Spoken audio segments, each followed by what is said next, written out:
I'm going to be starting a new sort of long-term, I'm guessing it should take me somewhere in the 6 to 12 month period to actually get first fusion results. We'll see.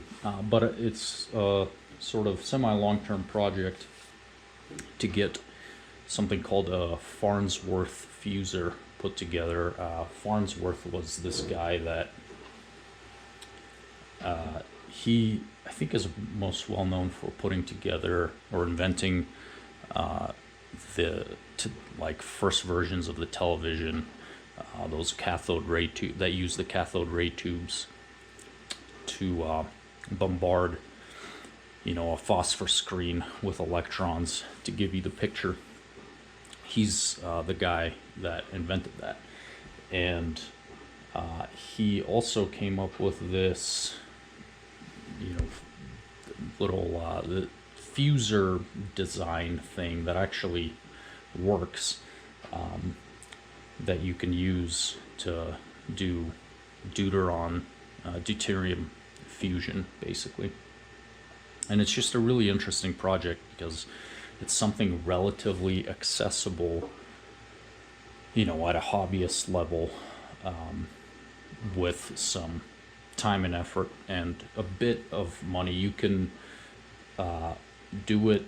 I mean, if you buy everything outright, it's actually incredibly easy.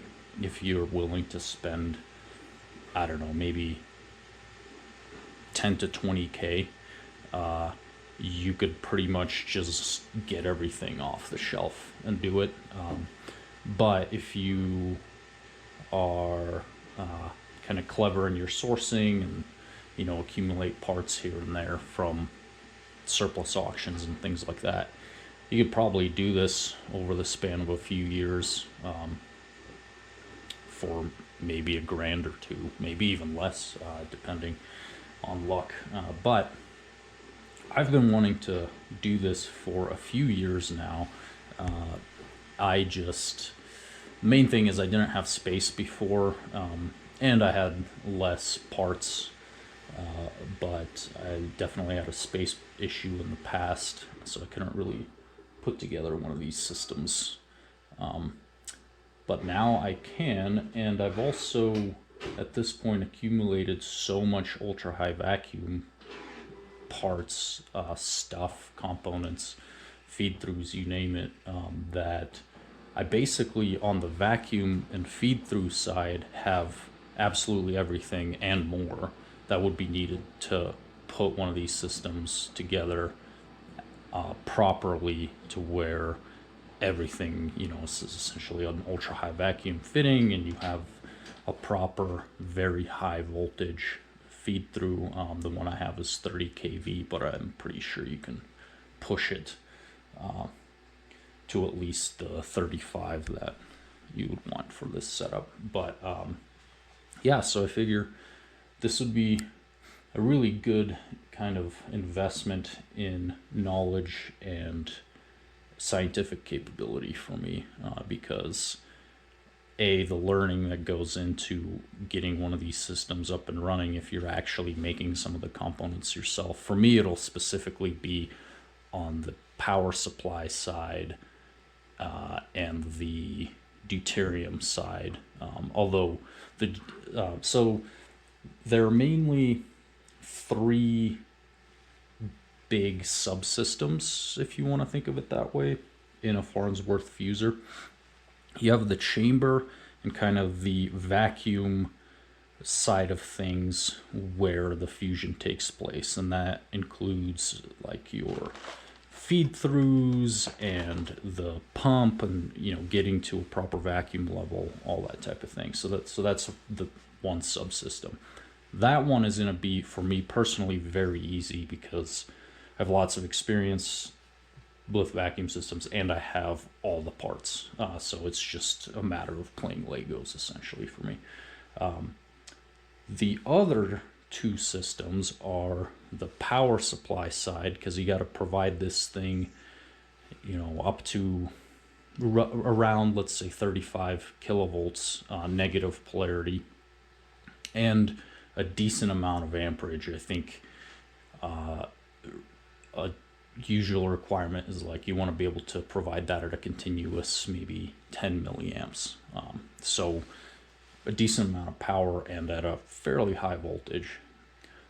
So that's the second subsystem, and that one for me is going to be the hardest because I'm going to make that power supply essentially from scratch for myself.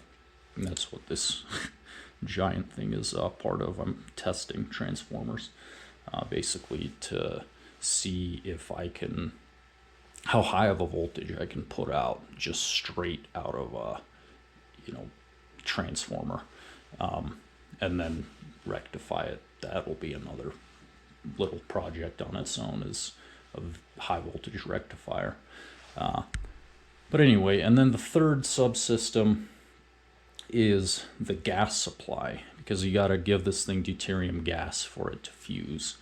The deuterium is the fuel, and that part I think is going to be relatively simple.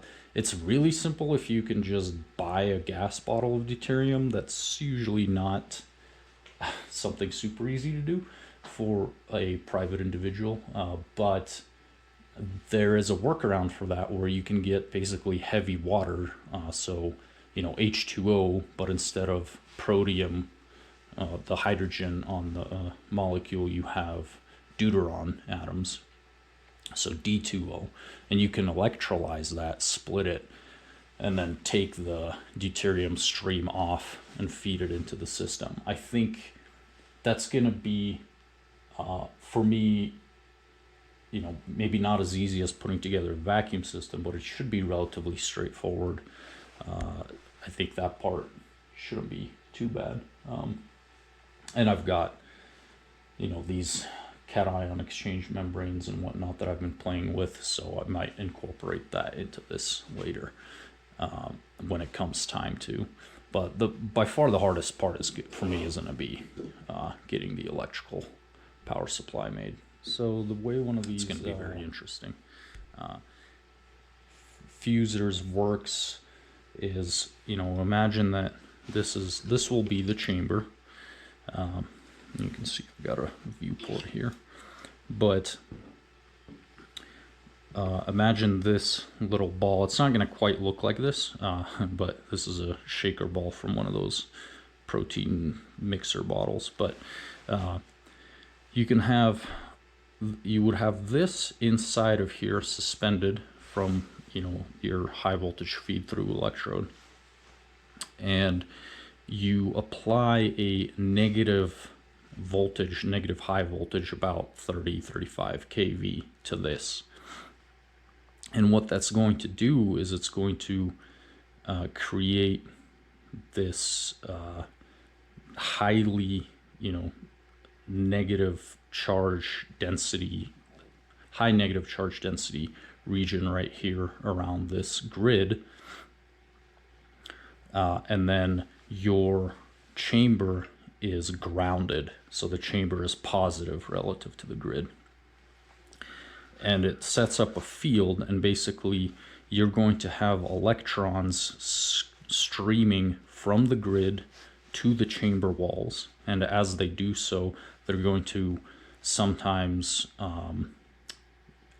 collide, interact with gas atoms and molecules inside the chamber and ionize those, knock off other electrons. So that will make a cation from those molecules that get ionized. Those will be positively charged, and they'll be attracted to this negatively charged grid and accelerate towards it.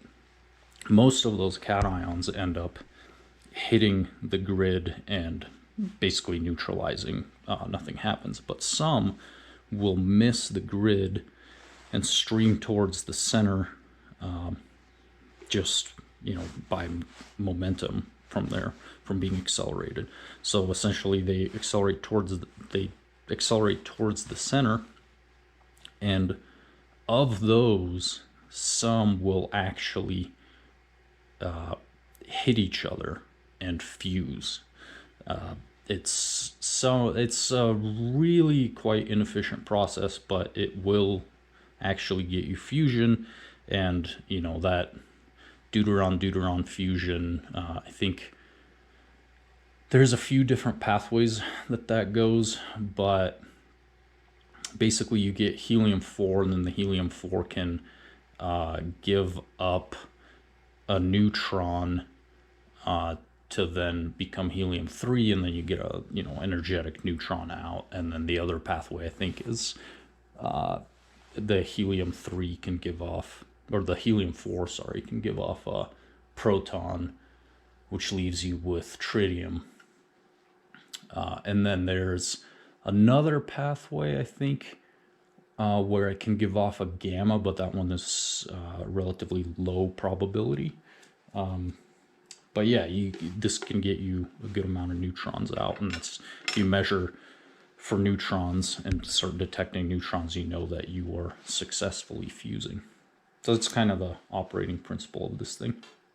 And I'm going to start with, for this project, just putting together the vacuum chamber part of it along with a grid, with the feed through and everything. And here's the high voltage feed through, by the way. So this basically gets inserted from the top.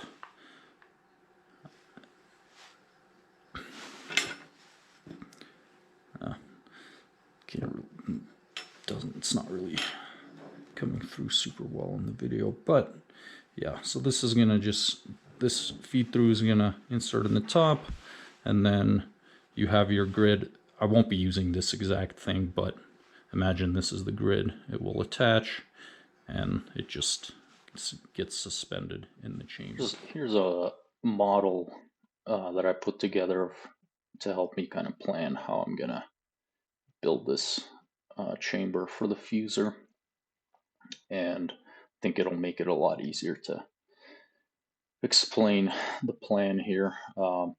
Basically, the chamber itself consists of this 6-way cross CF40, 2.75-inch standard conflat connections, and that's the central chamber.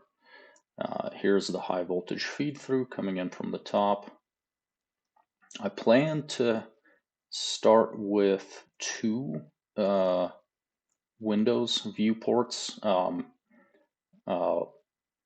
We will see, maybe I'll knock that down for shielding purposes to just 1 viewport. We'll just have to see how it goes, but I do have enough viewports to do 2. And then this back connection would just be flanged off, basically.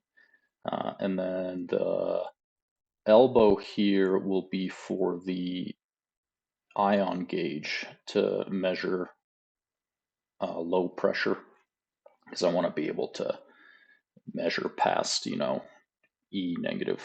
torr for this when I really pull good vacuum on it, and to flush it of any residual atmosphere. So I'll have the ion gauge hanging off here, and the idea with the elbow is hopefully that will be enough to protect the ion gauge internals from the stuff that's happening over here with fusion events and whatnot.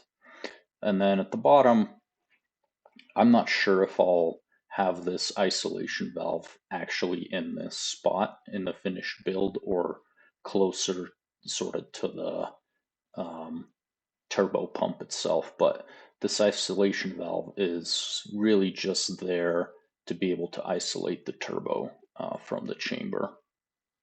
And usually you put these right on top of the turbo. We'll see how the final build goes, but yeah, definitely gonna include the isolation valve somewhere. And So I've got this cutaway view here to kind of show what's going on internally. So we can see the feed through here. The electrode comes down the center all the way through, and right in the center of the chamber, or as centered as I'll be able to get it, is the grid, that Fusor grid. And that's basically it. I mean, it's kind of amazing how simple of a design this is to get actual fusion to happen. It's kind of cool. So yeah, that's the plan. And this will be sort of the heart of the system. And fortunately, I have everything I need to build this part. Probably going to, I'm not sure exactly how I'm going to make the grid. Going to probably start with just tungsten wire, and I'm going to try and resistive weld it, basically use a spot welder, but we will see. So yeah, that's the overall model for the chamber and the vacuum system. This is what I'm going to use to plan the build.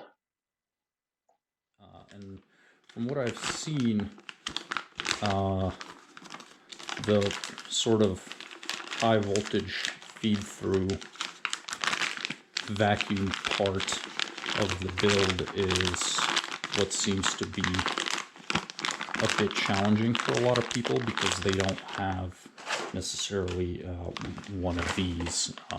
I scavenged this guy off of a different system that I bought at an auction and then tore apart for components essentially.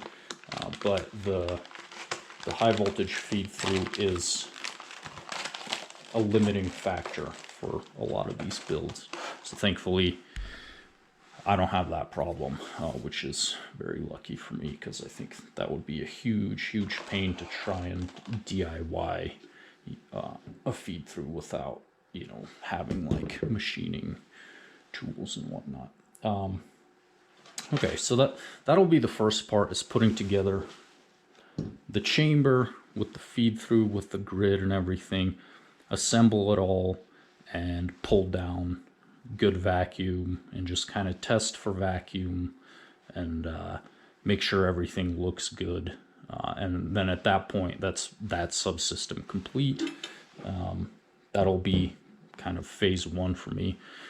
Phase two will be getting the power supply made and tested, and that is by far the biggest hurdle I have in this, and I don't really know how long it's going to take me. Maybe I'll get lucky and it'll be relatively easy, but we'll see about that. The nice thing is that if I'm successful in making this power supply, then I can basically make myself my own high voltage power supplies for many other projects. And that's where this is the kind of project for me that's going to, if I do this right and I'm successful, this is going to greatly expand my kind of scientific capabilities at home, which will be pretty cool, I think. But yeah, with the power supply would be a game changer for me because then I can use it for all kinds of crazy stuff. So my plan is to, you know, use one of these big UY30 cores for a transformer and see how kind of much voltage output I can get away with from one of these guys with these 3D printed bobbins that I designed. And basically see how big of a voltage I can get with just, you know, air standoffs essentially in these plastic bobbins. Because if I can get away with it, I really don't want to use any oil, you know, transformer oil for insulation, stuff like that. I don't want to have to deal with potting stuff in resin, stuff like that. I mean, I will if I have to do it, but I'm going to try at least on the transformer side to see if I can get away with it being just in air. The rectifier side will be a lot easier for me to kind of pot in and stuff, because either I'm going to use like some UV resin, something like that, or I also have this silicone high voltage putty, which is kind of interesting. So here's a 20 kV rectifier that I made a while back. I don't think it can actually quite do 20, but anyway, the high voltage putty that I was talking about, you can see it, I have some on these 20 kV capacitors here to kind of give some extra insulation between the legs, because these were arcing between the legs a good amount when I would push the voltage. And so this stuff is really, really convenient, because you can knock down corona, you can give yourself extra insulation, and it's literally putty, so you can just mold it around whatever you want. So I might just use that if I have problems on the rectifier side. But yeah, so that's kind of the plan for the power supply, and